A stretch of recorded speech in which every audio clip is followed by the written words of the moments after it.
Un, deux. Ah, super, ça marche. Alors, ils exigent tous que je reste assise et j'ai pas envie parce qu'avec tout ce que j'ai entendu au préalable, je pense que rester debout, c'est le minimum que je puisse faire comme activité physique pour aller bien. Donc, je suis désolée, je vais rester debout.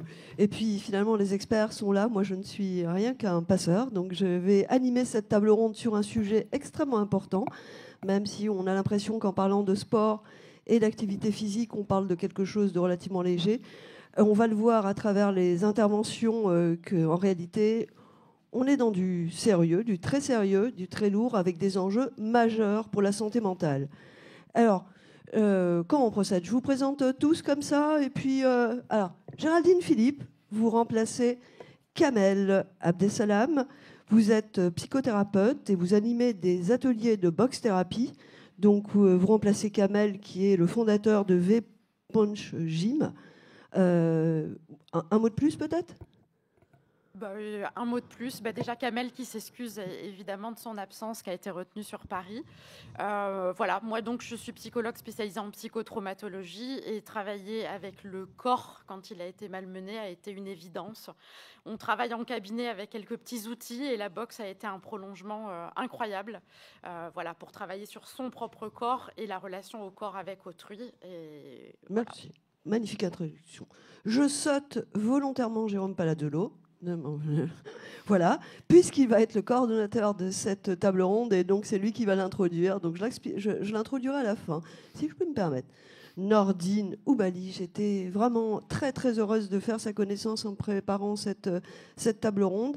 Champion du monde très modeste des poids coqs WC à Las Vegas, un parcours assez incroyable, fait de moments plus difficiles, de moments de joie, et il en parle volontiers. Aujourd'hui, il accompagne d'autres personnes.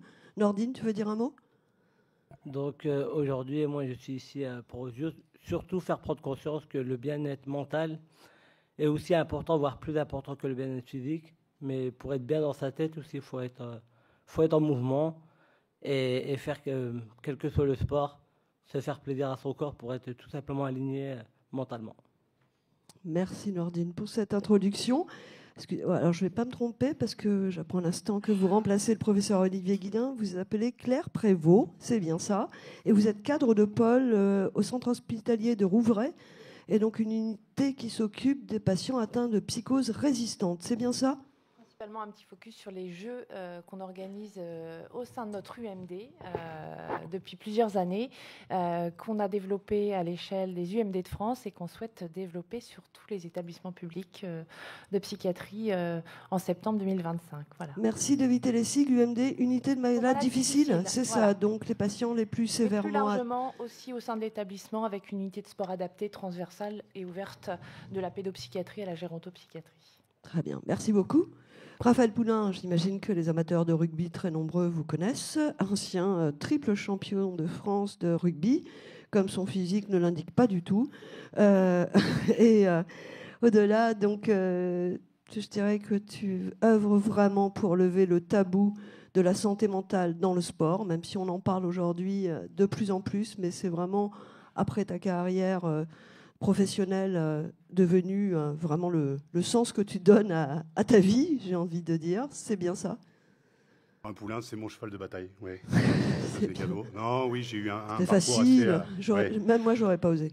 J'ai eu un parcours assez à la fois chaotique et l'idée, c'est de pouvoir inspirer à la fois le monde du sport, le monde de l'entreprise, les adolescents, les retraités, enfin c'est un petit peu tout le monde, à l'importance de prendre soin de soi aussi psychologiquement. Donc lever le tabou de la santé mentale, c'est d'en parler de manière positive, sérieuse, sans trop se prendre au sérieux. Donc aujourd'hui, j'ai créé, au lendemain du décès de Christophe Dominici, une association qui s'appelle Néo Héros et qui fait de la prévention santé mentale avant, pendant et après carrière. Et voilà, on a des ambassadrices et des ambassadeurs qui prennent la parole sur un sujet qui est délicat, de manière positive, simple et inspirante, voilà, de voir l'humain derrière le sportif. Et l'humain, ça n'est pas qu'un corps, ce sont des émotions, un mental, une spiritualité et puis une vie psychique. Donc voilà, tout ça à mettre en lumière de manière hyper positive et puis simple. Et on abordera peut-être encore plus de risques pour la santé mentale dans cette pratique de très haut niveau. Alors, ensuite, nous avons le docteur Nelly... Docteur, hein, c'est bien. En sciences, mais pas en médecine. Docteur en sciences, mais c'est des docteurs quand même. Docteur Nelly Hérault, vous êtes directrice scientifique et recherche du groupe Clariane et vous êtes surtout une grande experte de l'APA, avec une connaissance très transversale sur l'intérêt de cette approche, qui est assez développée dans les établissements que vous représentez, j'imagine. C'est bien ça? Exactement. Donc moi, pas de titre sportif par rapport à c'est pas bien. mes On collègues. est deux à cette table, c'est pas mal. Bien. Mais très sportif quand même. Le même engagement qu'eux pour essayer d'inscrire l'activité physique dans les modes de vie des malades chroniques et de manière générale dans la population. On a pu montrer les bénéfices, mais par contre... aider les personnes à s'inscrire dans des comportements au long terme, ça, c'est les vrais enjeux en tant que chercheur et en tant qu'accompagnant des thérapeutes pour aider les nouvelles stratégies d'accompagnement des patients. Donc voilà, le même engagement en tout cas pour positionner l'activité physique dans nos pratiques. Merci beaucoup. Et enfin, Jérôme Palazzolo, avec lui, on a du 2 en 1 parce que je pense que beaucoup de personnes le connaissent certainement. Il est psychiatre, hein, il m'a montré son diplôme, donc ça, c'est vrai. Mais il est aussi champion du monde de traction, c'est ça? Sur barre fixe. Voilà. J'avais retenu traction sur barre fixe. Il fait beaucoup de plongées sous-marines. Tu as écrit beaucoup de livres, et notamment sur les TCC. Et c'est à toi qu'a été confiée la coordination de cette table ronde, et qui est très importante parce que de ce qui va se produire, de ce qui va être dit, on va retenir des choses et elles vont participer à la rédaction du livre blanc qui sera remis, vous avez dû en entendre parler, au président de la République en janvier 2026. Donc attention là, pression maximale. Et Jérôme, en introduction peut-être, très rapidement et de manière extrêmement simple, qu'est-ce qu'on sait des liens entre sport et troubles mentaux ou santé mentale? Allez, on préfère dire santé mentale, pour commencer. Alors merci Nancy. Donc effectivement, je suis ravi de gérer un peu la table ronde avec toi, sachant que je vais déjà présenter mes excuses au public, parce qu'en fait, cette table ronde, elle peut être résumée en 2 mots. Le sport, c'est bon pour la santé. Voilà, ouais. Maintenant, pour prendre nos affaires, on peut partir. On se lève voilà. Pas. Je vous ai spoilé la fin. En fait, le sport, c'est bon pour la santé, alors à plusieurs titres. C'est-à-dire que concrètement, c'est bon pour la santé physique, on le sait, pour les articulations, pour le cœur, pour les muscles, etc. C'est une très bonne chose. Mais depuis quelques années, on sait aussi que c'est très bon pour la santé mentale. Et c'est bon pour la santé mentale à plusieurs titres. D'abord, lorsqu'on parle de sport plutôt cardio, c'est-à-dire plutôt course à pied, natation, vélo, etc., on s'est aperçu que c'est quelque chose qui permettait d'oxygéner mieux les cellules nerveuses, d'oxygéner le cerveau, de favoriser la circulation sanguine dans le cerveau. Mais quelque chose qu'on a appris il y a peu, c'est que ça favorisait aussi tout ce qu'on appelle la plasticité neuronale, la neurogénèse, puisque vous savez qu'il y a encore quelques années, on pensait qu'on avait un certain nombre de neurones à la naissance et puis qu'après, c'était terminé, si on en perdait, et c'était la cata. Et bien finalement, on s'est aperçu que le cerveau est capable de régénérer des neurones dans certaines zones spécifiques. Et bien on s'est aperçu que le sport permettait de développer cette neurogénèse. Le sport permet aussi, même au niveau génétique, de faire repousser certaines zones au niveau des chromosomes. Et donc, il y a eu des études très sérieuses qui ont prouvé que le sport rendait finalement plus intelligent. Ça permettait de développer les capacités en toute modestie, cognitives. En toute modestie. Donc, ça permettait effectivement de développer des capacités cognitives. Et puis, si on regarde un petit peu ce qui se passe aussi au niveau du cerveau, on s'aperçoit que lorsqu'on fait du sport, il y a un véritable feu d'artifice au niveau de certains messagers qu'on appelle des neurotransmetteurs. Alors, très schématiquement, vous savez que les neurones communiquent entre eux. Pour communiquer, ils s'envoient des messages et ils fabriquent des neurotransmetteurs. Et il y a certains neurotransmetteurs qui sont très impliqués dans tout ce qui concerne notre bonne santé mentale. Et en particulier, le sport va favoriser la fabrication d'un neurotransmetteur qui s'appelle la dopamine. La dopamine, c'est le neurotransmetteur du plaisir. Il fabrique aussi tout ce qu'on appelle les ocytocines. Les ocytocines, c'est tout ce qui va concerner aussi le plaisir, le bonheur, le fait d'être bien quand on a fait du sport. On va fabriquer aussi des endorphines. Les endorphines, c'est ce qui nous permet de nous sentir détendus, bien. Vous savez, quand on a fait une bonne séance de sport, après, on est bien, on est cool, on est zen. Ben, c'est parce qu'on a le cerveau qui est complètement défoncé aux endorphines, sachant que les endorphines, selon leur structure moléculaire, ressemblent assez à la morphine. Et d'ailleurs, peut-être on en dira 2 mots, mais ce qui est problématique à ce niveau-là, c'est que ça peut induire des addictions. Et on s'aperçoit qu'il y a des personnes qui sont addictes au sport et qui se shootent aux endorphines. Et l'un des neurotransmetteurs les plus importants, c'est la sérotonine. Et cette sérotonine, c'est elle qui permet de maintenir une humeur stable, d'apaiser l'anxiété. Et on s'est aperçu que le sport, là encore cardio, permettait de fabriquer plus de sérotonine. Et pour information, si vous prenez un traitement antidépresseur, eh ben, l'antidépresseur va vous donner de la sérotonine. Donc de là à dire que le sport est aussi un antidépresseur, c'est un point important. Alors je ne vais pas monopoliser la parole, bien sûr, mais là c'était la partie biologique. Ensuite, le sport, dans le cas de la santé mentale, a aussi un intérêt par rapport à l'estime de soi. C'est-à-dire que à partir où on fait du sport, à partir du moment où on fait du sport, à partir du moment où on se taille un corps, des muscles, etc., ben on a une meilleure estime de soi. Ensuite, il y a une dynamique aussi au niveau social, c'est-à-dire que le sport, si on fait un sport d'équipe, là je me tourne vers notre ami rugbyman, ça permet aussi de développer une dynamique sociale.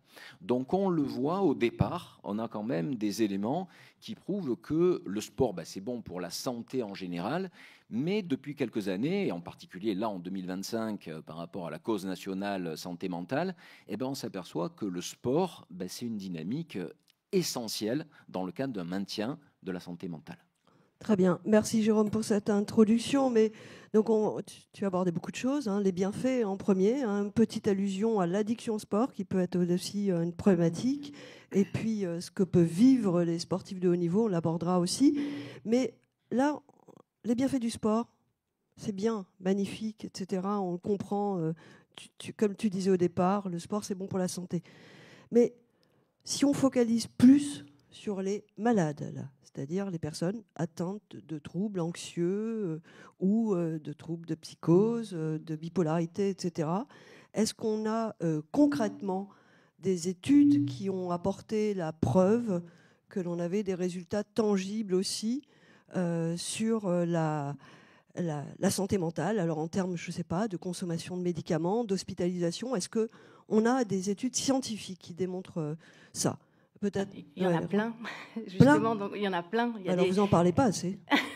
Il y a même des méta-analyses. Les méta-analyses, c'est les compilations de toutes les études pour regarder justement si les résultats sont convergents et si on a des résultats consistants. Et on a plein de méta-analyses sur le sujet, donc ça veut dire qu'on a une littérature scientifique très riche qui montre l'efficacité de l'activité physique chez ces patients-là. Donc on a des travaux dans toutes les pathologies, je pense, la schizophrénie, enfin je n'ai pas forcément tout aujourd'hui en tête, mais en tout cas ce qui ressort, c'est que l'activité physique seule apparaît comme un facteur qui permet de réduire effectivement les troubles anxieux. Et ce qui est intéressant aussi, c'est que l'activité physique, en parallèle des traitements médicamenteux, a un effet adjonctif, c'est-à-dire que vous avez de meilleurs résultats quand vous couplez activité physique et traitement médicamenteux. Donc ça, c'est plutôt intéressant. Donc il ne faut pas se priver de pouvoir proposer ça en traitement adjuvant.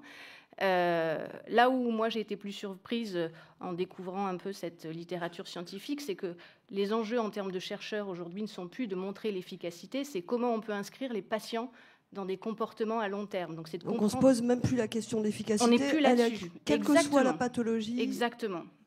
Enfin, donc ça, il n'y a pas de sujet. Le vrai sujet aujourd'hui, pour les chercheurs, c'est presque d'essayer de comprendre un peu comment on inscrit un patient dans un changement de mode de vie, comment on lui fait intégrer l'activité physique. Donc les chercheurs essaient de comprendre quels sont les freins.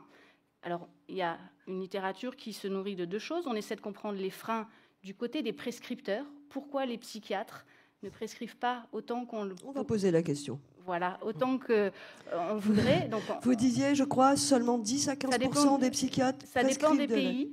Il y a des pays qui sont beaucoup plus avancés. En Nouvelle-Zélande, en Australie, c'est une thérapie qui est proposée en première ligne d'intervention. Première ligne, oui, avant exactement. Au même titre que les médicaments, en fait. C'est-à-dire qu'il n'y a pas un système d'algorithme prioritaire. Alors que dans les pays européens et français, je crois que sur les pays européens, l'activité physique est positionnée en 5e stratégie d'intervention dans l'ordre de prescription des traitements. Donc on a encore un travail à faire par rapport à ça. Donc l'idée aujourd'hui, c'est de comprendre pourquoi, et c'est ces questions-là qu'on se pose. Donc on essaie de comprendre les freins.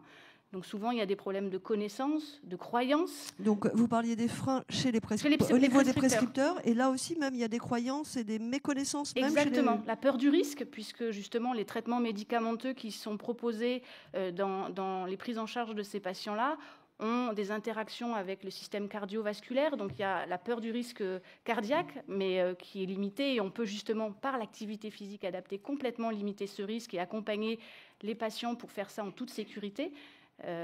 Donc voilà, il y a ces problèmes de connaissance, la croyance que le patient est fatigué et donc trop fatigué pour s'inscrire, et on retrouve ce même frein chez les patients, c'est-à-dire que se sentant fatigués, ils ne savent pas comment, pour eux l'activité physique va générer de la fatigue, donc comment, quand je suis déjà fatigué, je peux avoir la motivation de m'inscrire. Voilà. Donc on connaît les freins. Maintenant, il va falloir trouver les boutons sur lesquels exactement appuyer pour engager. Vous en avez identifié quand même déjà un petit peu. Hein. Oui, évidemment. On peut s'occuper des professionnels déjà. Enfin, s'occuper des professionnels. Je pense, mettre la pression sur les professionnels. Des communications comme ça suffisent déjà à lever des barrières, puisque faire comprendre les bienfaits, la connaissance, c'est un premier levier. La peur du risque, justement, en montrant que quand on est dans des approches en santé, on calcule toujours le bénéfice-risque. Et je crois que la partie bénéfice est aujourd'hui beaucoup plus importante que le risque. Je crois qu'il faut sécuriser et déculpabiliser les personnes là-dessus. Et puis après, c'est comment on facilite l'accès. Donc je crois qu'on va beaucoup parler du sport, mais il y a des étapes intermédiaires qui peuvent être très faciles aussi pour aider les patients à rentrer dans ces schémas-là. Merci beaucoup. Et justement, on va enchaîner tout de suite avec Géraldine Philippe, parce que toi, tu es dans le dur, parce que ce qu'on vient d'évoquer, tu le pratiques au quotidien, puisque tu animes des ateliers de boxe-thérapie avec des patients, ces patients qu'on a décrits. Alors peut-être, voilà, cette expérience déjà de terrain, comment ils arrivent dans tes ateliers, dans quel état sont-ils quand ils arrivent, dans quel état sont-ils quand ils en partent. Voilà, et j'aimerais bien avoir, on aimerait bien avoir un petit peu un écho de ton expérience de terrain. Alors pour rebondir vraiment sur les freins du côté des patients, alors moi je travaille essentiellement, puisque je suis spécialisée en psychotraumatologie, avec des gens qui ont été traumatisés et qui très souvent, dont le corps a été malmené. Plus l'adversité et plus les situations traumatiques ont été jeunes dans l'âge du développement, moins l'enfant avait les ressources intellectuelles pour aller intégrer ces situations traumatiques, plus c'est le corps qui est d'abord impacté, et c'est le corps avec lequel on va du coup travailler et qui va constituer un vrai levier thérapeutique. Le frein, c'est que quand on a été exposé à une situation traumatique, tout ce qu'on veut, c'est l'oublier. C'est la mettre de côté, c'est éviter, c'est contrôler les situations dans le présent où on va éviter d'y repenser, éviter de les revivre, éviter de les ressentir. Donc on va beaucoup trouver chez les patients traumatisés un évitement du corps, un évitement du ressenti corporel, de son propre corps, et du corps d'autrui aussi, qui est du coup perçu comme un danger, comme menaçant, comme un étranger. Voilà. Et donc, il y a une déconnexion totale sur laquelle on va vraiment travailler. Et le frein, c'est qu'ils n'en voient pas l'intérêt, parce que ce corps est un fardeau avec lequel on n'a pas du tout envie de rentrer en contact. Et qu'est-ce que tu leur dis ? Donc, qu'est-ce que je leur dis ? Que le sport, c'est bon pour la santé ? Non, je ne crois pas. Alors, qu'est-ce qu'on leur dit ? Justement, je leur explique, il y a beaucoup de psychoéducation qui est faite avec ces patients-là, où on leur explique que... la plupart du temps, moi, je trouve que ce que je leur dis et qui parle énormément aux patients, c'est « vous avez compris, et vous avez compris plein de choses. Vous avez compris que l'alcool, c'est mauvais pour la santé. Vous avez compris que le sport, c'était bien. Mais comprendre ne suffit pas. Maintenant, ce qu'on va faire, c'est qu'on va vous amener à ressentir. » Et le comprendre intellectuellement, en être intellectuellement persuadé ou corporellement et émotionnellement convaincu, c'est une expérience totalement diverse, voilà, qui est autre chose. Donc on tente. En psychotraumatologie, les nouvelles psychothérapies, je pense notamment à l'EMDR, à l'ICV, moi, auquel je suis formée, on travaille énormément, c'est ce qu'on appelle des thérapies psychocorporelles, où on va finalement réaligner ce qu'on a compris, les mots qu'on met dessus, mais en même temps, on vient libérer un corps, on vient permettre à une action de s'exprimer qui n'a pas pu être faite, qui ne peut pas être faite et qui est bloquante dans le quotidien du patient. On va permettre de réaligner tout ça. Et alors moi, j'ai beaucoup plus pratiqué l'ICV que le MDR parce que... ICV. Alors l'ICV s'appelle l'intégration au cycle de la vie, Life Pain Integration en anglais. C'est la petite cousine de l'EMDR qui est plus connue, je vais pas m'étendre. Et simplement, quand on va réexposer le patient au trauma ancien, en ICV, on dit qu'il ne faut pas rester statique. L'adversité, le trauma, c'est quelque chose qui plonge dans l'impuissance, qui plonge dans le spectacle, qui va figer les gens. Et donc là, on réexpose au trauma en mettant en mouvement, en permettant de mettre en action. Et en ICV, ce qu'on dit, c'est qu'il faut bouger les 4 membres. Bon, j'ai la chance d'avoir un cabinet qui est assez grand. Moi, j'ai un peu de mal avec bouger pendant que je vais vous dire un petit peu tout ce que vous avez traversé dans votre vie. C'est quelque chose qui, moi, me parlait pas. Le travail sur le corps me paraissait évident. Bouger les 4 membres, c'était quelque chose de très bizarre pour moi. Donc, je pense que j'avais du mal aussi à bien le transmettre aux patients. Et puis, il y a des patients qui, spontanément, m'ont proposé de se lever, de danser, de faire des activités qui leur plaisaient pendant que je les exposais face à des choses difficiles de leur vie. Et puis, pratiquant la boxe, moi, je retrouvais un petit peu cette notion de plaisir, cette notion de sécurité et d'activation corporelle qui m'a paru nécessaire, voilà, dans le travail, notamment avec les patients qui étaient traumatisés. Ces séances, ils en bénéficient donc gratuitement, j'imagine, dans le cadre d'une prise en charge? Pas du tout. Moi, je suis en libéral et donc c'est des séances qui sont totalement payantes dans le cadre des ateliers que moi j'anime. Il y a également des interventions en institution, puisqu'il y a des hôpitaux qui se sont saisis au même titre qu'on propose aux patients qui sont hospitalisés ou en ambulatoire de la sociothérapie, de l'art-thérapie, du théâtre. Il y a des hôpitaux qui se sont saisis, effectivement. Quand tu interviens dans ce cadre, ces séances sont prises en charge par l'établissement. Tout à fait. Et ils s'engagent à en faire un certain nombre. Est-ce qu'ils respectent ces séances et qu'est-ce qui se passe à la fin? Voilà, parce qu'on va parler du levier, du frein que constitue le financement de ces activités, et il n'est pas négligeable pour ce qui concerne la boxe en particulier, on en parlera avec Nordine, mais concrètement, ils en sont heureux, objectivement. Alors, combien abandonnent, combien alors l'abandon, c'est pas une option.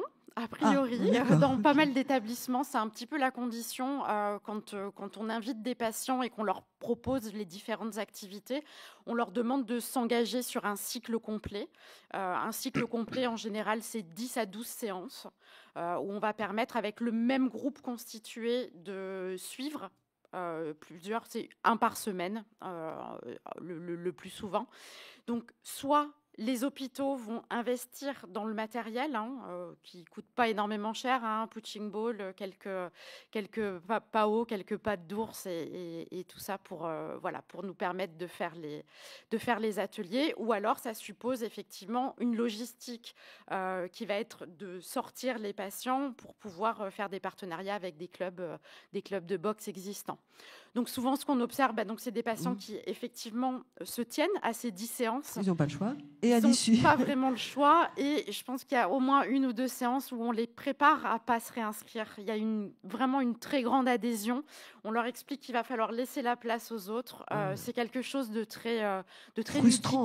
Ludique. Et ça doit être, je disais très frustrant pour vous en tant que thérapeute de se dire que malheureusement vous les aviez mis un peu le pied à l'étrier et que ils vont pas pouvoir poursuivre. Mais bon, en tout cas, il y a une adhésion, une réelle adhésion et des réels bénéfices.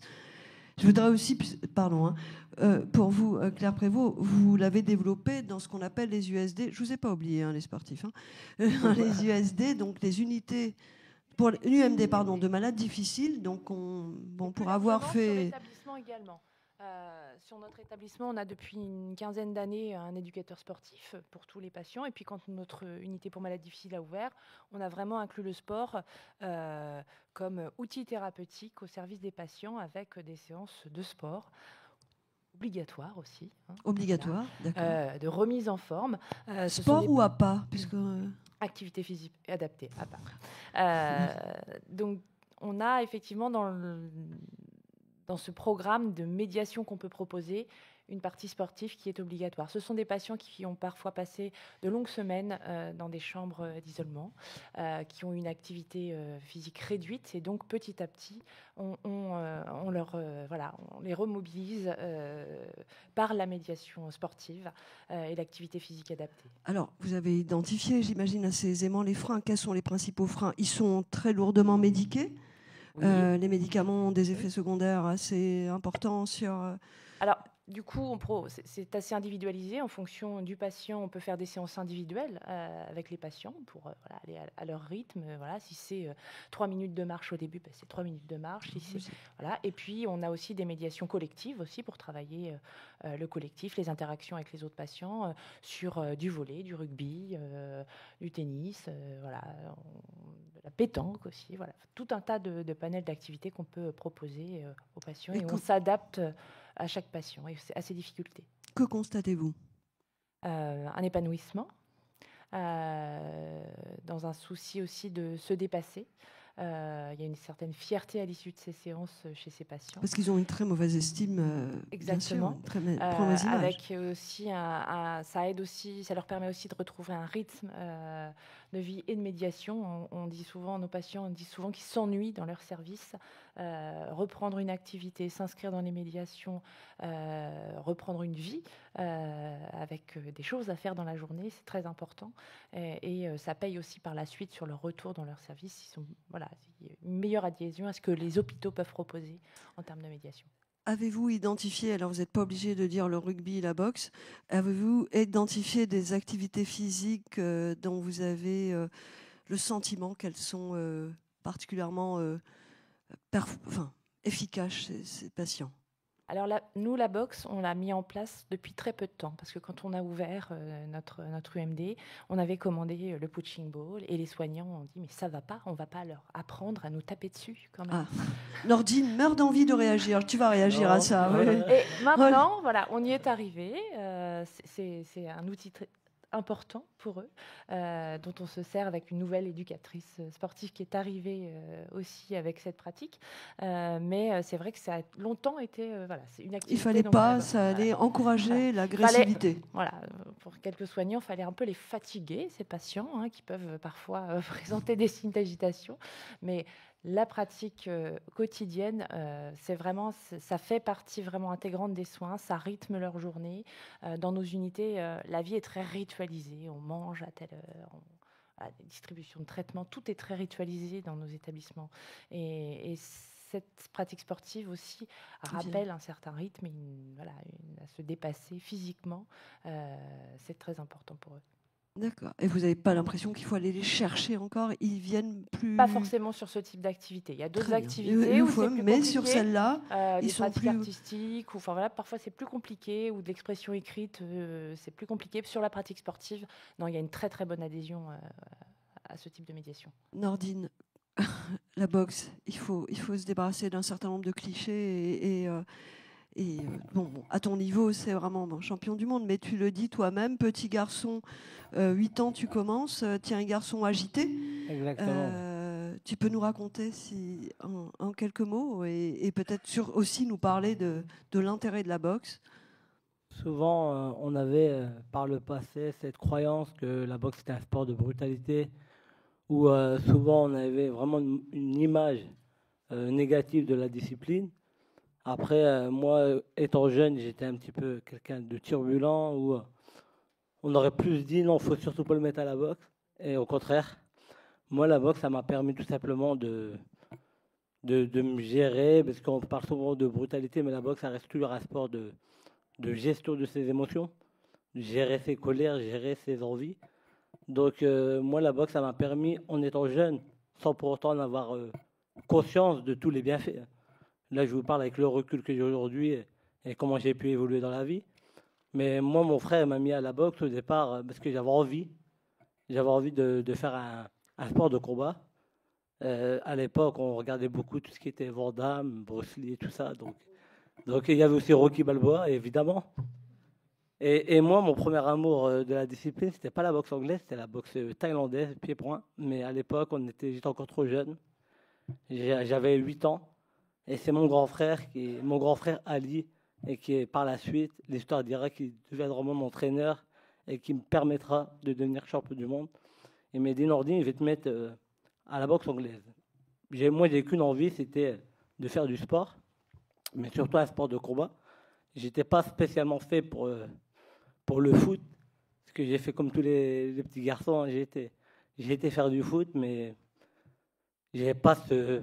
Ouais, tout le monde jetait la faute sur l'autre, donc que la boxe, ça reste un sport. On parle souvent de noblard, c'est l'école de la vie.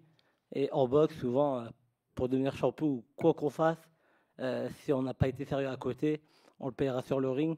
Donc je voulais vraiment avoir cette responsabilité.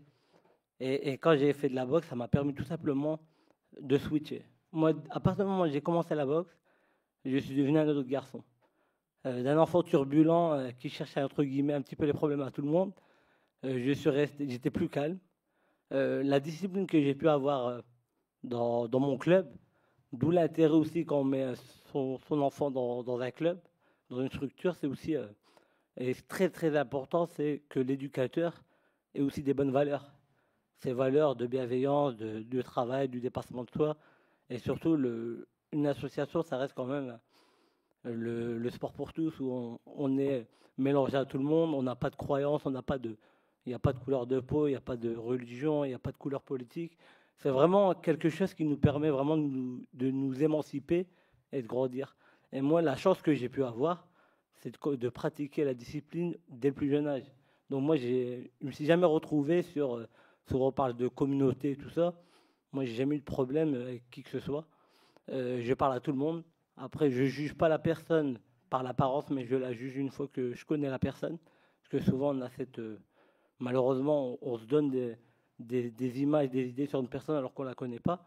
Mais à partir du moment où j'ai vraiment fait la boxe, ça m'a vraiment fait prendre conscience que être discipliné dans le sport, et je l'ai fait tout simplement dans ma vie, dans mes études. Et de là, j'étais dans les derniers de la classe, et à partir du moment où j'ai fait de la boxe, j'ai commencé dans les premiers. Wow. Et pour autant, je n'ai pas fait grand-chose. Hein. C'est juste à l'école. Meilleure oxygénation des neurones. Exactement. Il y avait l'oxygénation, mais surtout, j'étais plus concentré. Et j'étais plus à l'écoute. Et à partir de là, quand on arrive à écouter son corps et on prend conscience de son corps, à l'extérieur, automatiquement, on n'a plus aussi confiance. On a cette capacité aussi à dire non quand on ne veut pas quelque chose, à dire oui si on veut faire quelque chose. Et souvent, l'être humain, on a beaucoup peur du regard des autres. Que la boxe, ça reste un sport où on ose, on crée de la confiance parce que chaque entraînement, on essaie de faire un peu mieux que la veille. Donc automatiquement, si on retranscrit ce qu'on a fait dans le sport, dans sa vie personnelle, automatiquement, on peut devenir qu'une personne meilleure. Merveilleux ambassadeur du sport, hein, merci. Mais Nordine, et on sait qu'il y a eu des moments quand même difficiles. Raphaël, à les entendre, on se dit un sportif, c'est un homme heureux. Et parce qu'il se passe tout ça dans son cerveau, parce qu'il a une belle estime de soi, parce que pas aussi simple que ça. Pas aussi simple que ça. Le sport, ça peut faire mal pas qu'au physique. Et peut-être ça aide aussi à un autre moment à reconstruire. Je crois que tu le racontes volontiers ton histoire, donc un joueur brillant, plein de talent, et qui va, bien sûr, comme tous ces joueurs, notamment de rugby, beaucoup se blesser. Et puis, il y a des moments vraiment beaucoup moins sympathiques, et beaucoup plus difficiles. Oui, je pense que c'est l'image déjà qu'on se fait du sport tel que tu m'as présenté, par les titres et par le gabarit, en fait. En fait, j'étais un gamin dans un corps de grand jusqu'à 42 ans, donc j'aimerais juste vous raconter une histoire qui est la mienne, mais vraiment en 5 minutes pour vraiment qu'on se rende compte pourquoi je suis face à vous aujourd'hui, et notamment de parler de santé mentale. Comment on se construit en tant qu'homme aujourd'hui, en plus, avec toute cette remise en question et du patriarcat et du masculin, donc de la performance, de la surperformance, et quel sens, en fait, on donne à tout ça. Moi, on m'a appris à faire pour avoir, pour être. Mais déjà, c'est d'être bien, pour avoir bien, pour faire bien, pour avoir bien. Donc, je vous raconte vraiment en 5 minutes mon histoire qui permettra, je pense que ça parlera à chacun et chacune. Voilà, c'est vraiment pas qu'un homme qui parle, c'est vraiment un être humain. Comment je me suis construit à travers ce gabarit, à travers le rugby. J'ai découvert le rugby moi, à 7 ans, en 87, dans une terre qui n'était pas une terre de rugby. Je suis devenu professionnel à 19 ans, alors que je rêvais d'être motard dans la police. Mais j'ai trouvé ma place dans le groupe, en fait. J'ai trouvé ma place dans le bus. Dans un bus de rugbyman, vous avez, que ce soit amateur ou pro, vous avez les managers, derrière l'intendant, derrière vous avez les introvertis, c'est ceux qui mettent la tête là où on ne mettrait pas les mains. Et plus vous avancez vers le fond du bus, plus il y a les petits cons. De manière caricaturale. Moi, j'étais au fond du bus depuis que j'ai 7 ans. Donc, je me suis formé, en fait, cette carapace de clown aussi, en plus d'avoir un gabarit un peu hors de la norme. Et donc, j'arrive à Paris en 98, donc déracinement de mon petit village. J'arrive à Paris, j'intègre un nouveau groupe. Je suis champion de France très rapidement avec un groupe jeune. Et en fait, ce gabarit fait que je fais 1m86 et 100 kg et que mon entraîneur de l'époque me dit, je faisais 92 kg quand je suis arrivé à Paris, mon entraîneur me dit avec 100 kg, tu seras le meilleur. Et moi, ma figure tutélaire, mon père est resté à la Piole, en Picardie, donc j'ai vu à travers mon entraîneur, j'ai pris 8 kg de muscle en un an. Et je suis devenu professionnel en 19 ans. Et je vous résume en 2 secondes, hein, entre 99 et 2005, j'ai eu donc ces fameux 3 titres, 2 finales de Coupe d'Europe, et les fameux calendriers des dieux du stade, j'en ai fait 5, mais en fait, j'étais hyper pudique. Mais de l'extérieur, en fait, tu donnes cette espèce d'image qu'on attend de toi, en fait. Et où tu places ton mental, le fameux mental de guerrier. Pour moi, un mental de guerrier, aujourd'hui, c'est un mec en rupture de première à 8000 tours minute qui n'a pas appris à passer la seconde. Le véritable mental, je vais le découvrir après ma carrière. En gros, en 6 ans, j'ai eu 7 opérations.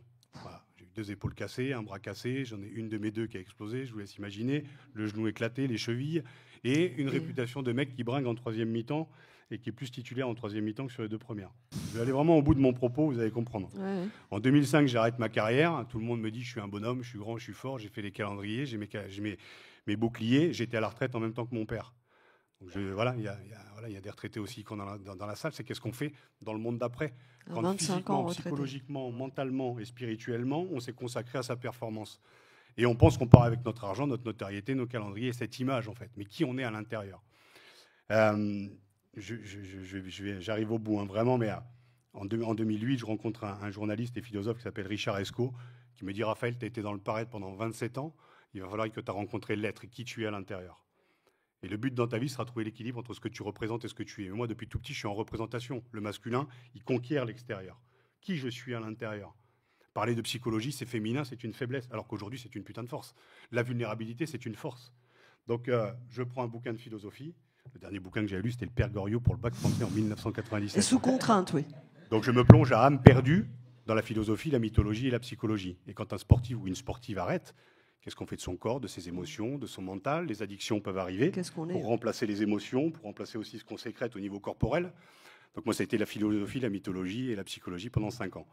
Je me suis formé une carapace de mec super intelligent en apparence, sauf que je suis sorti avec une jeune femme et qui, pendant 5 ans, a pris toute mon introspection dans la gueule. Et je l'ai plaqué 20 fois. Mais les coups psychologiques sont tout aussi violents que les coups physiques. Et au bout de 5 ans, c'est toujours une femme qui révèle à l'homme son potentiel en mythologie. Moi, ma femme m'a révélé en me plaquant. Et là, je suis rentré en dépression. J'ai perdu 10 kilos. Mon mental a été remis en question par le féminin. Et il y a 14 ans, avec mon pote Luc, quand on allait jouer de Beauvais à Clermont, à côté de Clermont, il y a un hôpital psychiatrique à Fidjam. Et avec mon pote Luc, à 14 ans, en rigolant au fond du bus, on dit putain, un jour, on va finir à Fidjam. Le 28 décembre 2013, mes sœurs m'emmènent à l'hôpital psychiatrique de Fidjam.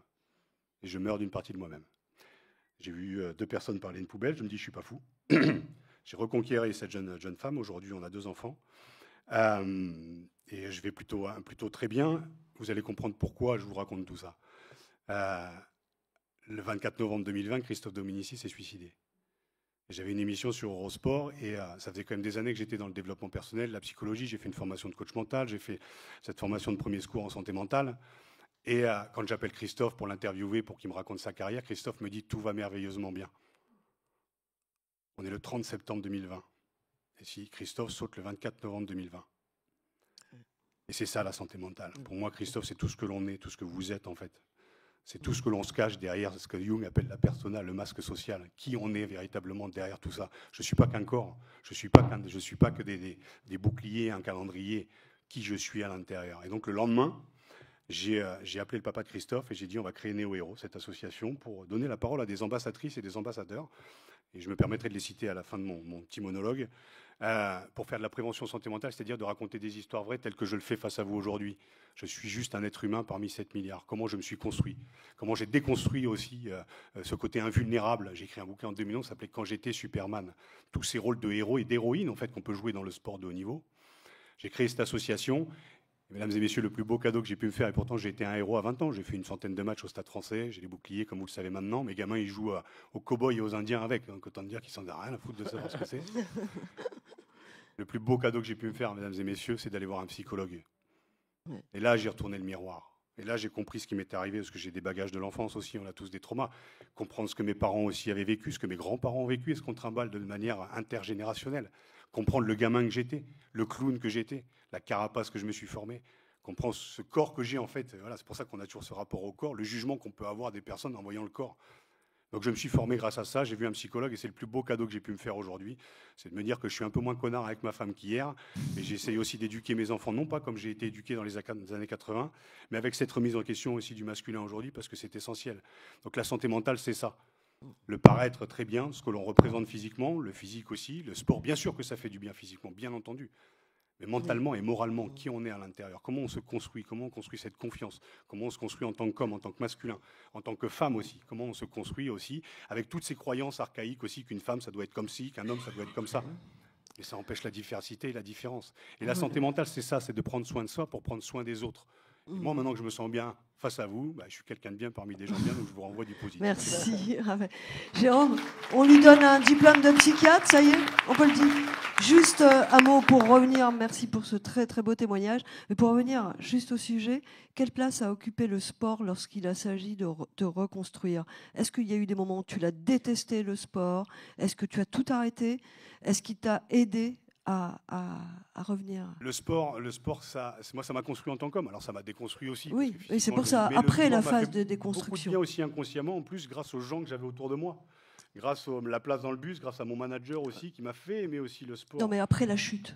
Et justement, donc j'ai aimé, je l'ai détesté parce que je me regarde dans ça va au niveau de la gueule. Bon, j'avais des cheveux à l'époque, mais les cicatrices, quand je me regarde les cicatrices, je les ai, donc je l'ai détesté, je l'ai exécré. J'ai détesté les gens aussi qui m'avaient fait du mal. Parce que tu as tout arrêté à une période? J'ai tout arrêté, sauf que je faisais 5 fois du sport par semaine à l'Aqua Boulevard, sur mon tapis roulant, mais je ne savais pas après quoi je courais. Et j'ai donné du sens, justement, parce qu'on rejoint ce qu'on disait sur la notion de corps et de plaisir. J'ai retrouvé plaisir et je me fais plaisir aujourd'hui à faire du sport parce que c'est super bon, parce que mentalement ça me fait du bien, parce que ça m'apporte aussi un cadre pendant 2 heures et j'en fais 3 fois par semaine. Mais je sais après quoi je cours. Mais parce que psychologiquement, je ne cours plus après moi-même, je sais qui je suis.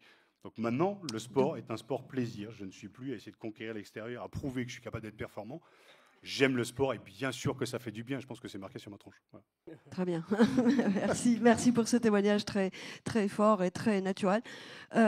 Nardine, la démocratisation de l'APA, on a parlé notamment de la boxe et de la place de la boxe. Vous pouvez vous exprimer tous les deux là-dessus, la boxe thérapie ou l'APA. Je voudrais qu'on parle quand même de ce frein important qui est l'aspect financier. Aujourd'hui, beaucoup voudraient, seraient d'accord, les proches sont prêts à intervenir auprès d'un proche un petit peu en souffrance pour l'aider à remettre un pied là-dedans. Il y a un gros frein, qui est un frein financier. Alors, qu'est-ce qu'on peut faire contre ça? Je sais que on peut peut-être plus parler des politiques de la ville. D'ailleurs, Géraldine me disait, alors, vous allez tous avoir envie d'aller vivre à Martigues, parce qu'elle nous disait, et Géraldine, j'étais abasourdie, que pour faire de la boxe dans votre ville, c'est 150 € par an. Voilà. Oui, alors moi je fais partie d'un bassin, c'est l'Ouest Étendebert, où on a eu aussi une municipalité très riche, parce qu'il y a des grosses industries pétrolières et les taxes ont été énormément reversées au profit des gens.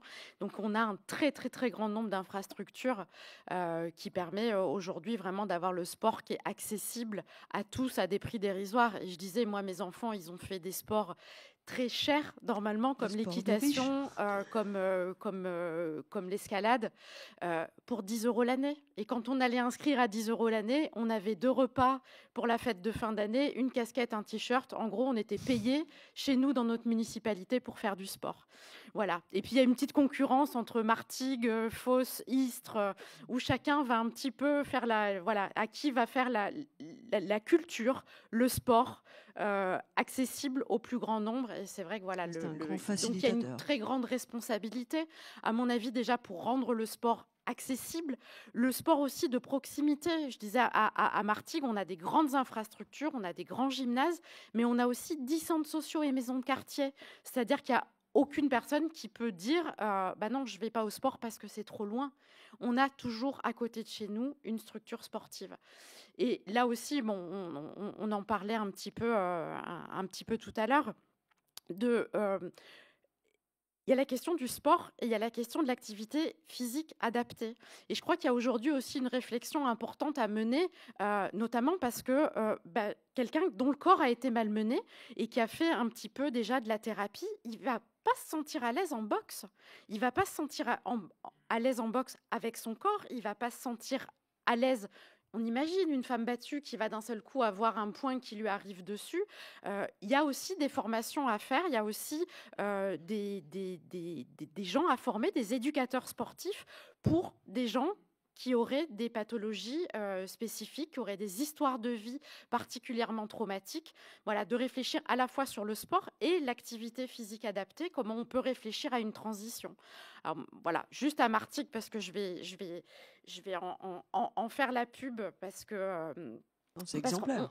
On a du coup 2 coachs sportifs qui viennent de la boxe anglaise, qui sont boxe thérapeutes, qui interviennent dans 3 cliniques et hôpitaux auprès des patients qui sont hospitalisés. Et eux, tout de suite, ils ont eu la réflexion et ces gens qui adhèrent tellement et qui en redemandent et qui ne peuvent pas, qu'est-ce qu'ils deviennent une fois qu'ils sortent de l'hôpital et qui reprennent la vraie vie, une activité normale. On sait très bien, mais même pour les addictions, pour plein de pathologies, que des fois, dans ce cocon qu'est l'hôpital, ça va, j'arrête de fumer, j'arrête de boire, mais le retour à la vraie vie, au quotidien, c'est quelque chose de très compliqué. Et ils ont ouvert une salle de boxe anglaise, donc avec des gens qui sont formés à la santé psychique et où ils proposent des ateliers de boxe-thérapie où on peut continuer à orienter les gens dans cette salle qui est adaptée avec des coachs de boxe formés spécialement pour recevoir des publics en souffrance psychique. Très belle initiative. Et Jérôme, ça permet de rebondir. Nelly l'évoquait tout à l'heure, le défaut de prescription d'activité physique par les psychiatres. Et donc les psychiatres, alors il y a ce qui se passe à l'hôpital et là on peut, il y a une prise en charge, tout ça. Et après il y a la psychiatrie de ville. Les lits fermes, donc la plupart des personnes qui sont en souffrance, elles sont dans la ville, elles sont là, et elles vont consulter des psychiatres comme toi. Pourquoi ne pas davantage prescrire? Est-ce que justement le défaut de structure en aval est un frein? Alors tu parles en ton nom, mais aussi au nom de tous les psychiatres. Bien sûr, non, je ne pense pas que ce soit le défaut de structure. Je pense que c'est surtout le défaut d'habitude des psychiatres. C'est-à-dire que le psychiatre, au départ, c'est psychiatrie, psychiatre, ça veut dire psyiatros, c'est le médecin de l'âme. Donc globalement, le psychiatre, il s'occupe de l'esprit, du psychique, etc.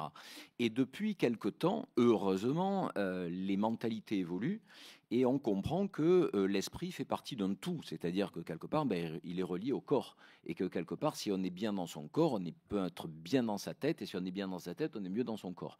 Et donc, je pense qu'il y a certainement des mentalités qui vont devoir évoluer au niveau des psychiatres eux-mêmes pour justement amener à prescrire du sport sur ordonnance. C'est-à-dire que globalement, on travaille l'esprit, mais c'est important aussi de considérer que l'esprit est en lien avec le corps.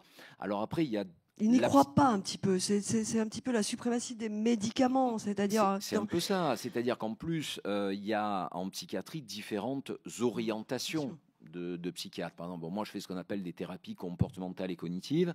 Et dans les thérapies comportementales et cognitives, il y a toute une dynamique qu'on appelle l'activation comportementale. C'est-à-dire l'activation comportementale pour des patients qui souffrent de dépression, pour des patients qui souffrent de troubles anxieux. Alors on peut leur prescrire du sport, mais surtout on va leur prescrire une remise en action, une remise en activité.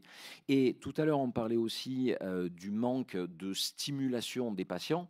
Ben, dans ce type de prescription, on va dire c'est un exercice qu'on propose, on va proposer aux patients vraiment de lister les activités qu'il va faire, quel jour il va les faire, combien de temps il va les faire. C'est pas tiens demain je vais courir, c'est demain à quelle heure, combien de temps, où, avec quel matériel, etc. Et en fonction de ça, on va lui demander d'analyser les choses et de noter finalement le degré de plaisir qu'il a eu en faisant l'activité et le degré d'accomplissement qu'il va avoir à faire l'activité. Exemple, si je fais le ménage chez moi, je vais avoir un degré d'accomplissement à 10 sur 10. Maintenant, le degré de plaisir, perso, j'avoue qu'il est à peu près à 1 ou 2. Par contre, voilà, au niveau du sport, est-ce qu'on prend du plaisir à le faire? Qu'est-ce qu'il en est? Et là, on active un levier qui est très, très, très important, qui est ce qu'on appelle le renforcement positif. C'est-à-dire que si vous faites quelque chose qui vous fait plaisir et vous en retirez une dynamique personnelle, ben vous aurez tendance à reproduire ce comportement. Et l'objectif, ben c'est la mise en action.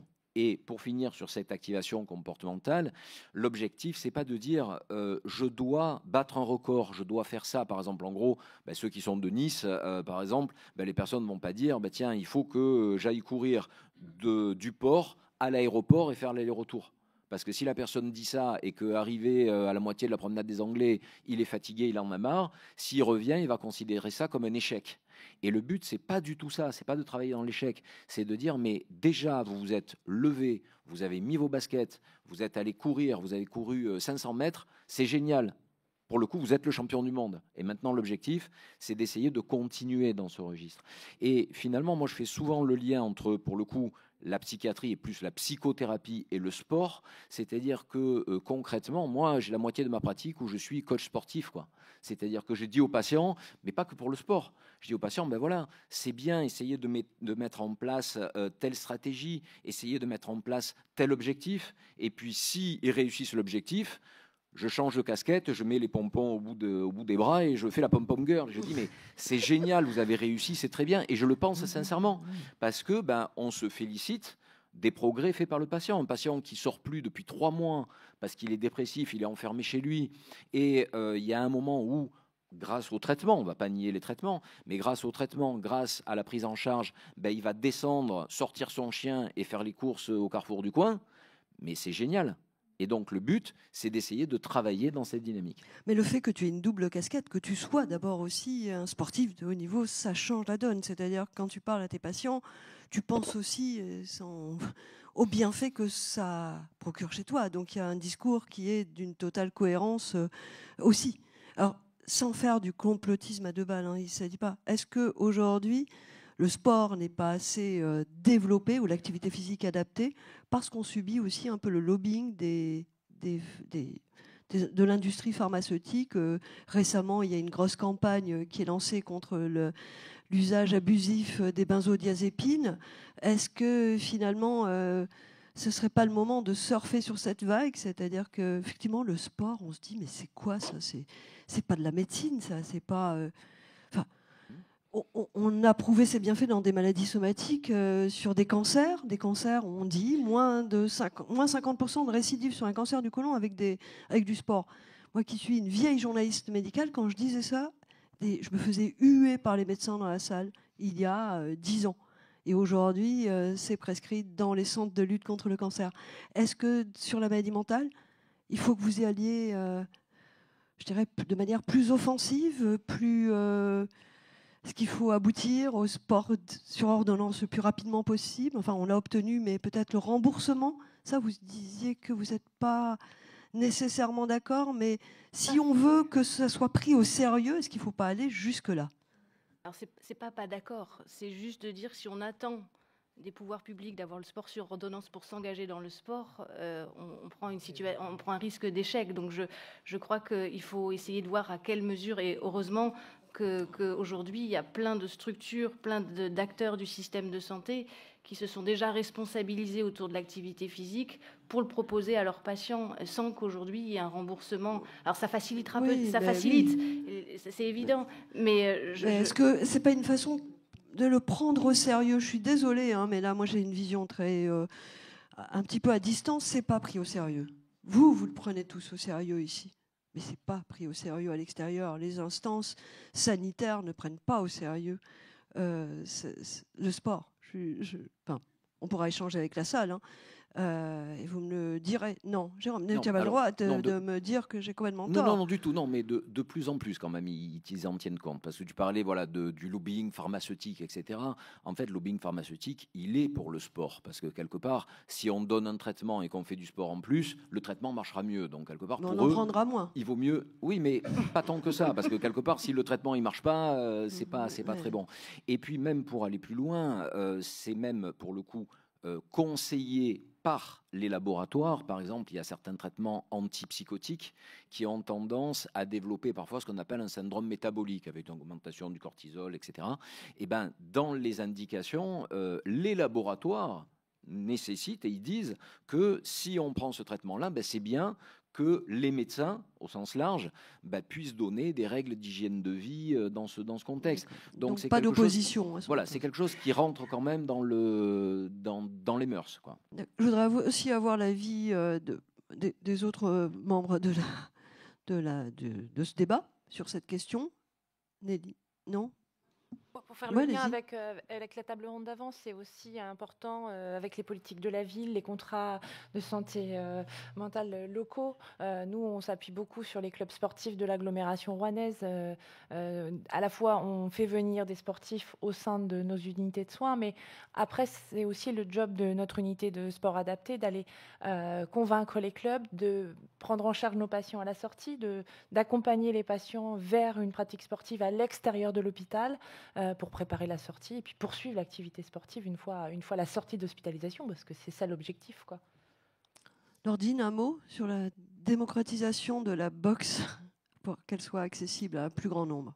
Moi, je pense surtout c'est de casser cette idée du sport. Mais aujourd'hui, beaucoup de personnes en prennent conscience que la boxe est assez obsolète. L'idée qu'on se donnait de la boxe, elle est obsolète. Donc on a un nouveau public, on a une nouvelle image. Mais surtout leur faire prendre conscience, parce que tout le monde sait que faire du sport c'est bien, mais on n'a pas vraiment conscience du bienfait aussi bien physique que mental. Et donc il faudrait davantage le développer. Évidemment. Très bien. Parce qu'il faut qu'on laisse une petite place aux questions. Donc, oui. Non, juste un mot par rapport. On parlait justement des médicaments. Et en fait, je pense que c'est un changement de mentalité. Il ne faut pas arriver en frontal. Si on arrive en frontal, on va. Pas en opposition, c'est ça que tu veux dire. C'est vraiment une position. Je prends juste un exemple. On a travaillé avec la Ligue nationale de rugby et donc Néo Héros, cette association dont je vous parlais, à l'élaboration d'un protocole de prévention dans les clubs de rugby professionnels de top 14 et Pro D2.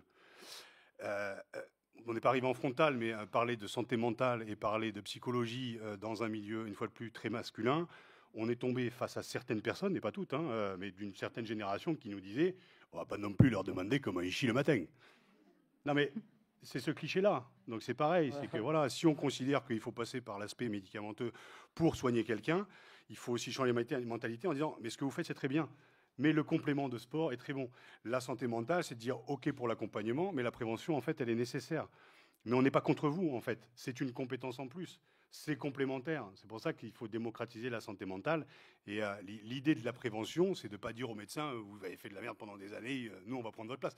Pas du tout. On n'arrive pas en mode sauveur. Si on arrive en mode sauveur en disant la santé mentale, c'est la révolution, et voilà, on va en braquer plus d'un. Non, il faut arriver stratégiquement en disant en fait c'est une compétence en plus. On va travailler ensemble, oui, et pas des uns contre les autres. Voilà, c'est pas d'arriver avec ce côté révolutionnaire sauveur, sinon on se braque et les gens se mettent en victime. Donc leur dire, les considérer en disant vous êtes tout aussi important en tant que médecin pour soigner les claquages, les genoux, le physique sur le sport de haut niveau. Là, je pense aussi même sur le sport amateur. Mais à Lyon, le physique et l'esprit et la tête. En fait, dans le sport de haut niveau et dans le sport, on est comme ça. On s'occupe du physique, on s'occupe pas de la tête. Rééquilibrons les deux. Voilà, la santé mentale est tout aussi importante que la santé physique. Et je le dis toujours pour conclure, on soigne bien un claquage dans le rugby pour qu'on ne soigne pas une dépression. Humaniser la dépression, c'est dire que tous et toutes, adolescents, adultes, retraités, on est tous à un moment donné en état de faiblesse et de vulnérabilité. Si on arrive, et nous c'est ce qu'on veut faire avec Néo Héros, et on n'est pas les seuls, il y a énormément d'acteurs aujourd'hui qu'il faut mettre en lumière pour dire, mais en fait nous, les héros du genre humain, les héroïnes de sportives, je pense à Aravan Rezaï, enfin, les sportives et sportifs qu'on a aujourd'hui dans notre pôle d'ambassadeurs et d'ambassadrices, ils sont là pour dire, nous ça nous est arrivé. C'est pas l'image que vous faisiez de nous, parce qu'on a tendance à caricaturer le sportif quand il est sur un piédestal, et dès qu'il franchit la ligne blanche, qu'il prend un rail de coke, ou qu'il est en dépression, ou qu'il saute, on le caricature en disant, c'est pas étonnant, le mec avait le melon, le mec était fou. En fait, on est juste humain. Et le fait de pouvoir témoigner, ça permet de dire, en fait, on a besoin de tout le monde pour avancer, mais n'oublions pas la santé mentale. C'est essentiel. Très belle conclusion aussi. J'aimerais peut-être aussi rappeler qu'avant qu'on ait les médicaments, etc., déjà dans l'Antiquité, on utilisait le sport et on mobilisait par le sport pour soigner déjà. Hein. Et donc, quand on disait, on veut leur dire en complément, mais je dirais c'est plus ancien que la chimie et la chimiothérapie. Mais bien sûr, voilà. et comme on disait, c'est très bien qu'on ait cette table ronde, mais presque ça en est amusant, quoi. C'est-à-dire qu'on est en train de discuter de choses là actuellement d'actualité.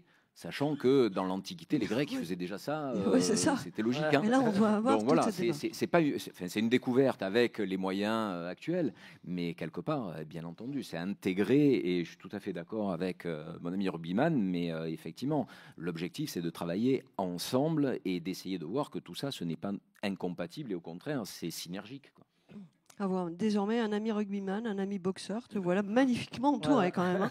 Alors avant que je te demande une petite conclusion, je crois qu'on peut, alors les organisateurs sont dans la salle, prendre quelques questions, puisqu'il s'agit effectivement donc des questions d'un main se lève.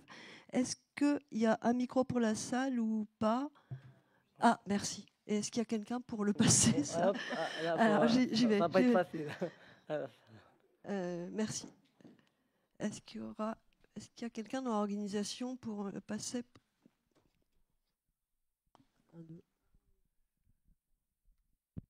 Merci beaucoup. Ah, il est allumé, non? A priori? Attendez, ne touchez pas, il va le... C'est bon? Allez-y. C'est bon. Non, vous avez dû enlever. Ah, ça y est, c'est bon. Merci beaucoup. Alors, pas tant une question, mais plus une remarque sur ce que vous aviez évoqué en termes de remboursement par l'assurance maladie.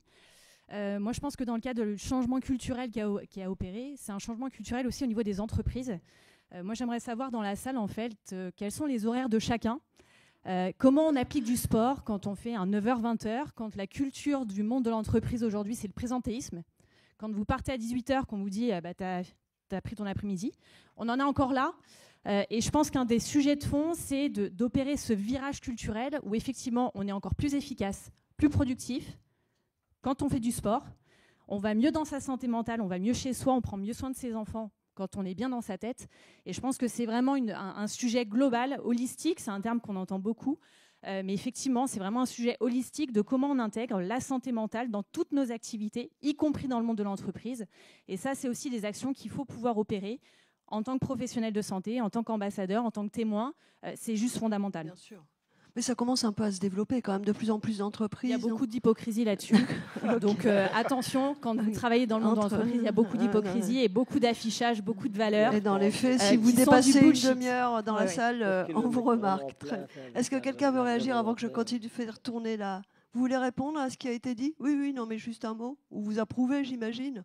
En tout cas, si on n'est pas sur le monde de l'entreprise, j'ai envie d'avoir une touche, c'est Nelly qui parle, une touche d'optimiste. Moi, ce que je vois, peut-être parce que je suis une jeune maman, c'est que dans l'accompagnement de nos enfants et dans les écoles, on offre beaucoup. On est sur de la prévention, l'accès aux activités physiques beaucoup plus dans les écoles. Donc j'ai envie de croire peut-être que nos pouvoirs publics croient plus sur la prochaine génération que sur celle-ci. Mais en tout cas, il y a des paris qui sont faits et on voit les pratiques changer auprès de nos enfants pour leur donner accès à l'activité physique dès le plus jeune âge. Donc mais oui, sur l'entreprise, le sujet est bien compliqué. Et il y a les barrières de l'entreprise et nos interdits personnels aussi, je crois. Merci. Nouvelle question. Oui, bonjour. Merci pour ces témoignages. Moi, j'avais une question. On parle beaucoup de sport là, d'un côté plutôt réparateur. Il y a beaucoup de clubs de sport où il y a des enfants. On parlait des enfants tout à l'heure sur la prévention. Pourquoi la psychologie et la santé mentale est si peu présente dans les clubs amateurs où des enfants rêvent d'être champions, se sacrifient parfois, et les champions qui sont là peuvent parler d'un sacrifice sportif et de s'arrêter à 30 ans quand on a commencé à 6 ans, ça fait quand même une longue carrière. Quelles sont les actions dans les associations non professionnelles auprès des enfants? Nordine et Raphaël, je vais vous laisser répondre. Allez-y. Je pense qu'aujourd'hui, c'est à nous de faire prendre conscience aussi de l'intérêt de l'accompagnement. Moi, je vais parler pour ma discipline et malheureusement, la Fédération française de boxe ne fait pas vraiment le travail. On est beaucoup livrés à nous-mêmes. La réalité, elle est là. Donc aujourd'hui, moi, je me bats, c'est aussi pour faire prendre conscience et aussi d'accompagner l'athlète. Parce qu'il y a des athlètes qui peuvent être champions, ça c'est l'objet brillant. Mais après, combien d'athlètes qui ont fait toute leur carrière, presque toute leur jeunesse dans la discipline, et à la fin, quand ils arrêtent, ils sont inconnus au bataillon et malheureusement partent en dépression. Avec des dégâts. Oui, Raphaël. Je vais prendre Nordine en cette ambassadeur. question en fait. et on va en discuter parce qu'en fait, l'idée c'est de pouvoir aussi inspirer la nouvelle génération, donc les jeunes dans les clubs, dans les écoles de rugby, en boxe et en fait dans tous les sports, en leur racontant des histoires vraies. Arrêtons de leur vendre du fantasme. Quand j'ai sorti mon bouquin qui s'appelle Quand j'étais Superman, une fois de plus, symboliquement c'est quand même assez fort. J'ai eu beaucoup de témoignages d'adolescents qui ont lu le bouquin et d'autres qui m'ont dit putain, ça fait du bien d'entendre un autre son de cloche que les rugbyman qui pensent avec leur couilles et leur cœur. Et c'est l'image qu'on s'en fait. Et en fait, le côté gladiateur, c'est ce qu'on nous vend dans les médias. Quand j'ai sorti mon bouquin, un ancien dieu du stade raconte sa descente aux enfers. Vous voyez, tout le côté mythologique. Et c'est les enfants, on leur vend ça aux gamins. Donc ça fait rêver. Mais il faut non pas éduquer nos enfants, mais bien sûr c'est le but d'éduquer nos enfants en leur parlant vrai et authentique, en prenant des pincettes aussi, mais c'est aussi les éducateurs, c'est aussi les parents. Quand on voit les parents sur le bord du terrain, et ça commence à arriver au rugby, qui commencent à gueuler sur leurs gamins, la pression inconsciente aussi que les parents mettent sur les épaules des gamins. Le transfert. Oui, et parce que dans les médias aussi, et le rôle aussi des médias qui vendent cette espèce de fantasme d'idéal masculin et féminin à travers la performance, mais c'est de la branlette philosophique en fait. Donc parlons vrai, parlons authentique, en prenant des pincettes, là je me permets face à vous, on est entre adultes, hein, mais en les faisant rêver, mais pas en les faisant fantasmer, sinon on devient des caricatures. J'en étais une et je pense qu'on est nombreux et nombreux à devenir des caricatures dans le monde du sport. Humanisons tout ça avec des histoires vraies. Nordine, on se voit en off pour... je vais te... on va en parler. Alors il y a plusieurs questions. Bonjour. Madame, et après je vous l'amène devant. Je m'appelle Peggy, je suis psychologue. Et ça fait plus de 20 ans que, justement, je tente de faire de la prévention dans le domaine sportif. Je suis intervenue aussi bien en boxe qu'en rugby et d'autres sports, natation, entre autres. Et justement dans les centres de formation, où tout était à faire. Mais malheureusement, à l'époque, la psycho, on n'est pas fou. Et surtout, le premier budget qui saute, c'est quoi? C'est la psycho. Et surtout aussi, autour d'un athlète, mais comme autour de chaque être humain et patient qu'on peut avoir, qu'on peut recevoir, il y a l'entourage. Et justement, faire de la prévention et d'accompagner et de faire quelque chose de global, d'holistique, ça ferait du bien aussi à la France, où on m'a dit exporte-toi, au Canada, ça marche vachement bien. Mais moi, ce que j'ai envie de le faire, c'est de le faire ici. Voilà. Et vous disiez l'entourage, parce qu'il y a du travail aussi à faire auprès des proches, oui, regardez l'histoire qui a été racontée. Mais j'en connais plein. Et ça, c'est ce que vous vivez. J'en connais plein, parce que moi, je me suis exportée de mon petit village du Sud sur Béziers, sur Paris. Je suis redescendue sur Toulon. Et du coup, j'ai pu voir les différences aussi en fonction des régions. Juste garder le cap. La personne qui s'est levée juste avant, en fait, s'appelle Lorraine Lévesque. En fait, c'est elle qui a mis en place ce protocole de prévention, qui a mis en place avec un groupe de travail à la Ligue nationale de rugby. Et donc, certes, on a été confronté à plusieurs personnes justement réfractaires par rapport à cette approche. Et l'intelligence, je pense qu'on a eue, en fait, c'est si on arrive en tant que psychologue dans un groupe, en plus le rugby, déjà, bon, mais je suis une en plus une femme. Voilà.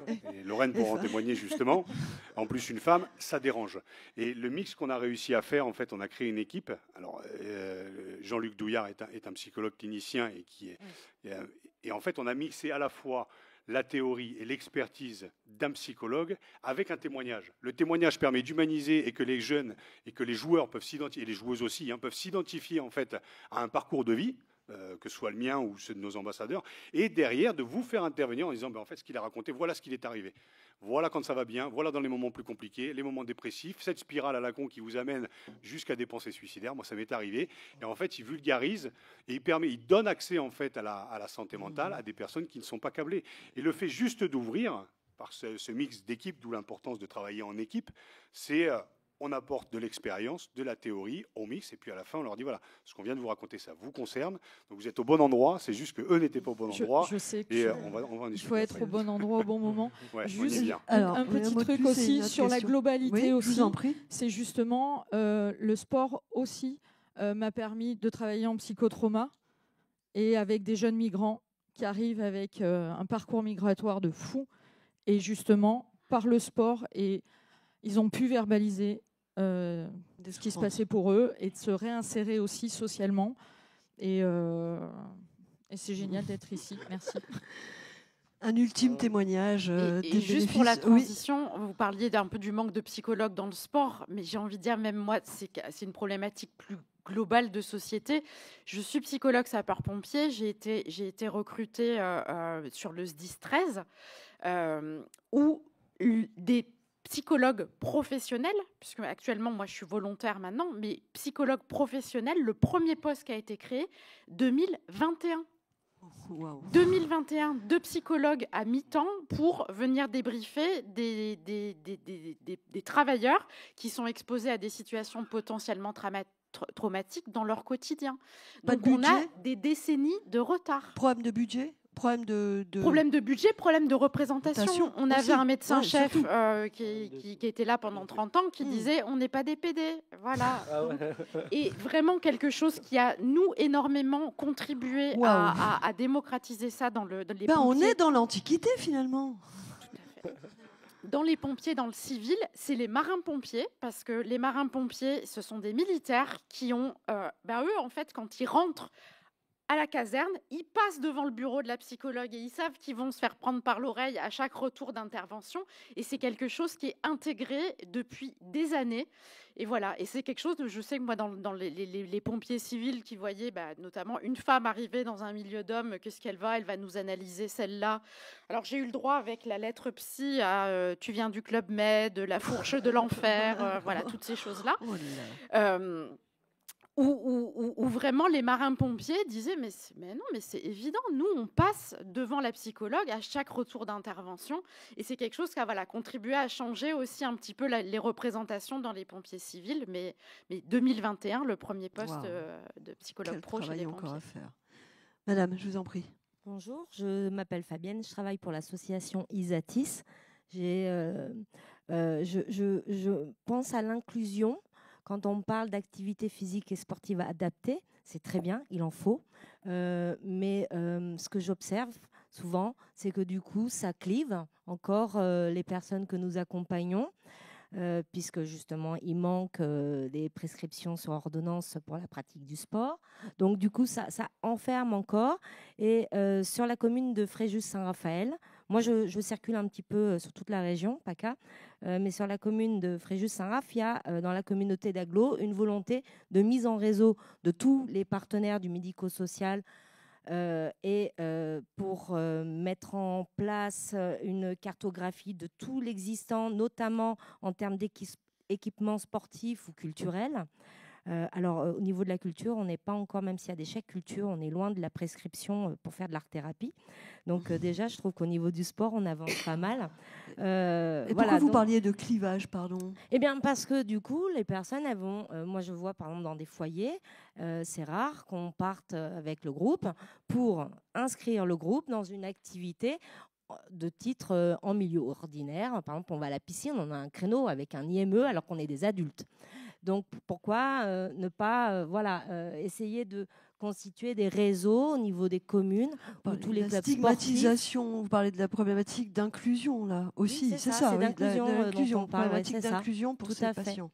Voilà, et pourquoi ne pas constituer, au même titre que des artistes qui constituent des réseaux de clubs, où, justement, avec la présence de professionnels spécialistes en santé mentale, on invite tout le monde à réfléchir comment on intègre des personnes qui ont une santé plus fragile.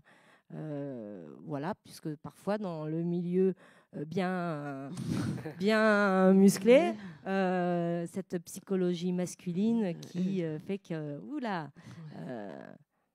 finalement, il peut y avoir de la dénigration. On entend, hein, c'est très, très important ce que dit Madame. Quelqu'un veut réagir ?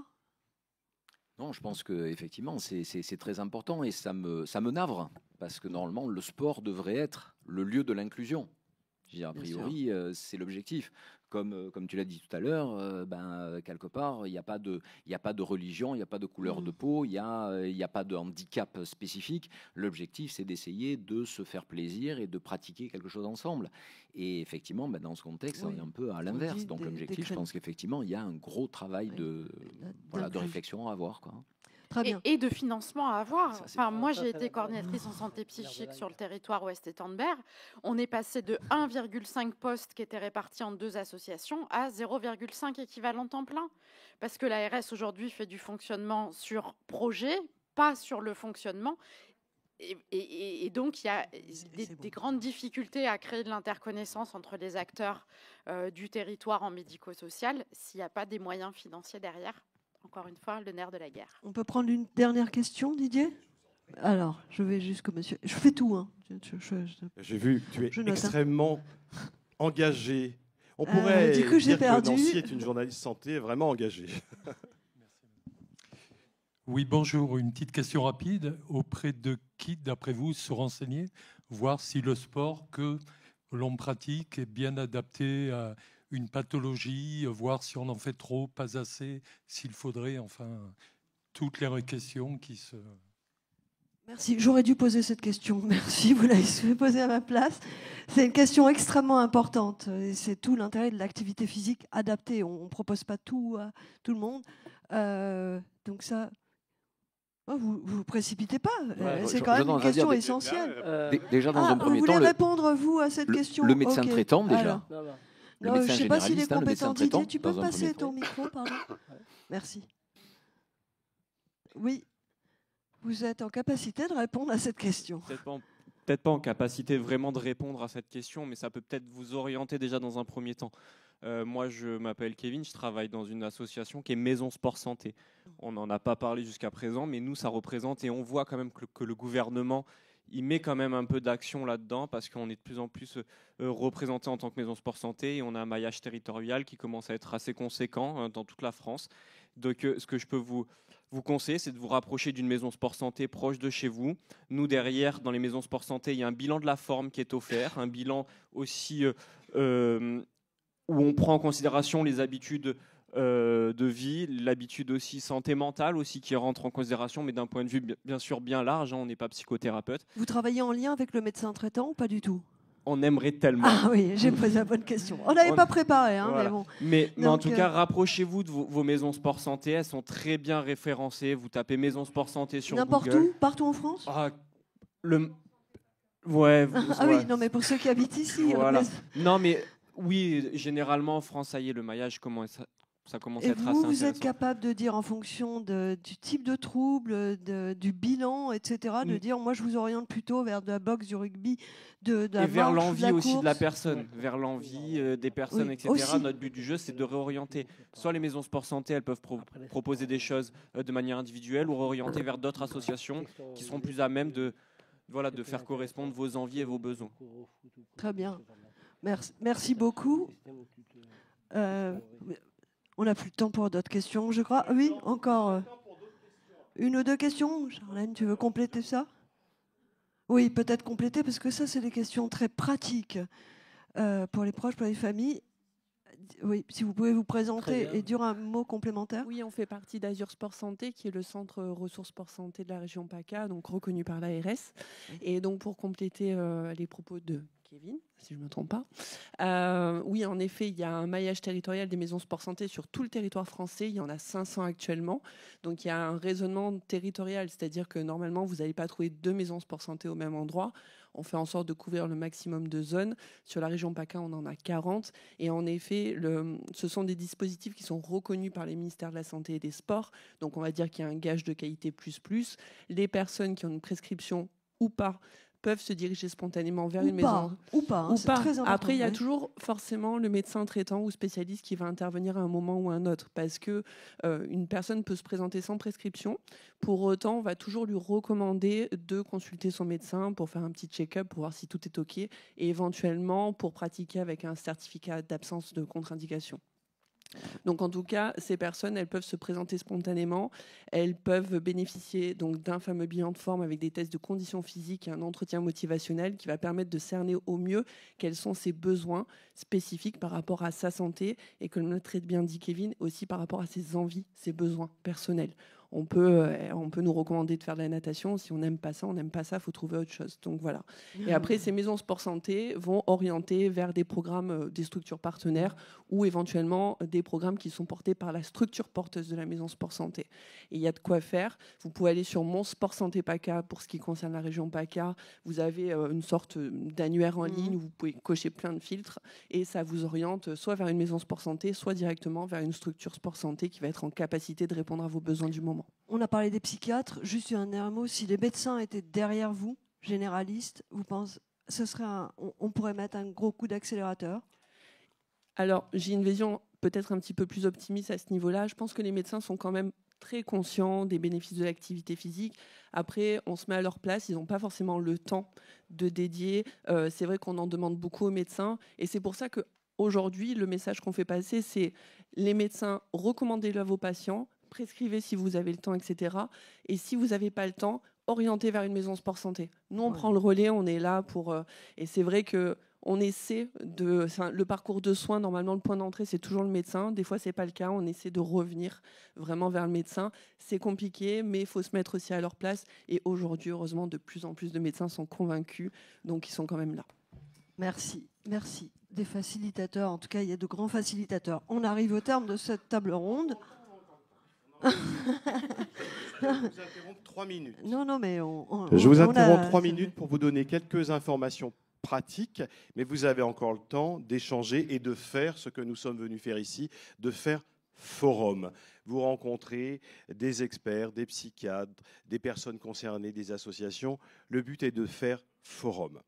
Et donc, je suis venu vous dire quelques informations. À 12h30, vous pensez bien à descendre, puisqu'il sera l'heure de vous restaurer. Et la Croisette est magnifique. Vous trouverez certainement des endroits qui c'est gratuit dans tous les restaurants. Et c'est gratuit dans tous les restaurants. Vous mettez tout sous le... Et en bas, il y a une buvette pour ceux qui le souhaitent avec des sandwichs, des salades. Voilà pour les aspects pratiques. Autre aspect pratique, vous l'avez peut-être vu, il y a dans les salles un dispositif caméra qui permet, comme on dit, de d'enregistrer. Ensuite, tout cela sera monté, habillé, coupé, et tout au long de l'année, sur LinkedIn, Facebook, etc., et les autres, eh bien, vous serez diffusé pour participer au déploiement de l'information sur vos sujets tout au long de l'année pour faire forum de la santé mentale, au-delà de ce qu'on appelle un one-shot. C'est bien ce qui se passe ici et c'est génial, mais il faut que ce soit projeté sur toute l'année. Ce qui se passe ici, et c'est génial, pourquoi ? Parce que ce lieu éclaire les stars du cinéma habituellement, et que là, nous sommes venus éclairer les personnes concernées par une maladie psychique. Et je suis venu vous demander d'y penser, de faire chaîne humaine. Moi, bien sûr, je pense à mon frère, qui a un trouble schizophrénique, mais chacun d'entre vous, dans votre environnement, auprès de vos proches, si on a tous une pensée pour eux, on va faire chaîne humaine. Et ça entraîne la déstigmatisation.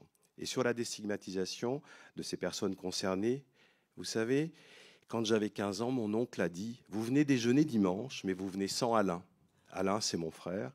Depuis cet âge-là, j'avais 15 ans, je me suis dit « Je participerai à faire changer le regard. » Et nous sommes là aujourd'hui pour eux, pour lui et pour tous.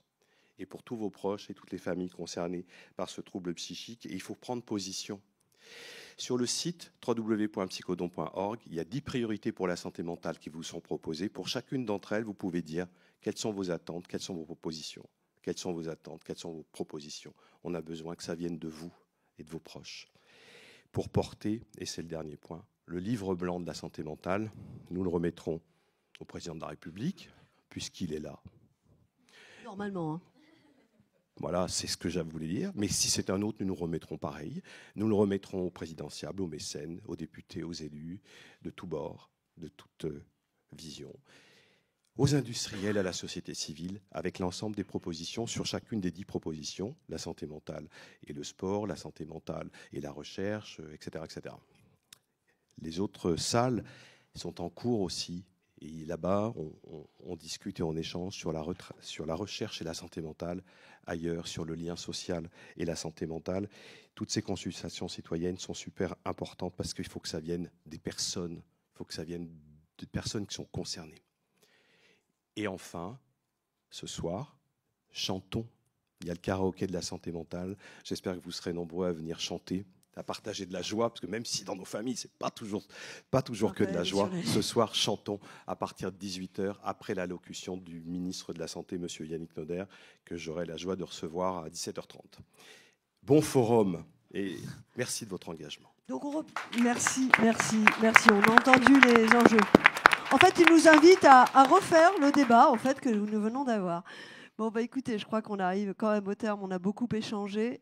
Jérôme, il t'incombe la tâche fort sympathique de faire une petite synthèse, ou plutôt de nous dire ce que tu as retenu de très important dans ce qu'on a pu dire ce matin.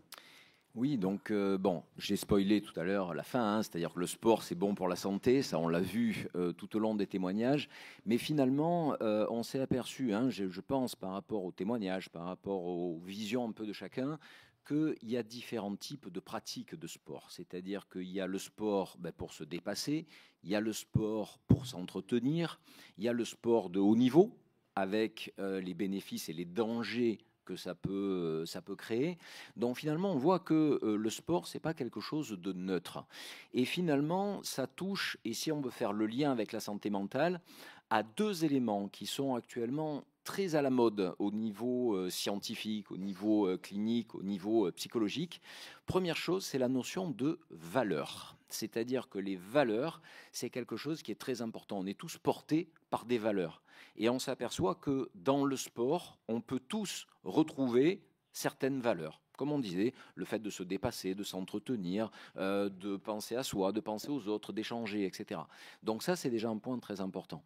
Et puis le deuxième concept, très à la mode aussi, c'est le concept d'autocompassion et d'auto-bienveillance. Alors, on pourrait faire 3 thèses là-dessus. En fait, ça se résume en une chose. C'est vous êtes, vous, perso, la personne la plus importante de l'univers. Et par-delà, au-delà de même vos enfants. C'est-à-dire que si vous n'êtes pas bien, c'est compliqué de dire je vais m'occuper de mes enfants. Donc on est soi, quand on dit le monde tourne autour de nous, oui, c'est le cas. Vous êtes la personne la plus importante de l'univers. Et en tant que personne la plus importante de l'univers, qu'est-ce qu'il faut faire? Il faut essayer de penser à soi, il faut essayer de s'entretenir. Et l'activité sportive peut être un biais dans ce cadre-là, peut être un plus dans ce cadre-là, peut être un moyen dans ce cadre-là. Donc je pense qu'on a résumé un petit peu les choses, chacun avec son point de vue, et je remercie vraiment tous les intervenants, parce que moi, perso, j'étais à la table, mais j'étais passionné des échanges. Je remercie bien sûr Nancy, qui a été formidable dans l'animation, et je vous remercie tous d'avoir participé à cette matinée. Merci infiniment, Jérôme. Et donc, vous présentez dans tous les restaurants Didier Meyran. C'est tout, il suffit de donner ce nom. Merci beaucoup, merci à tous.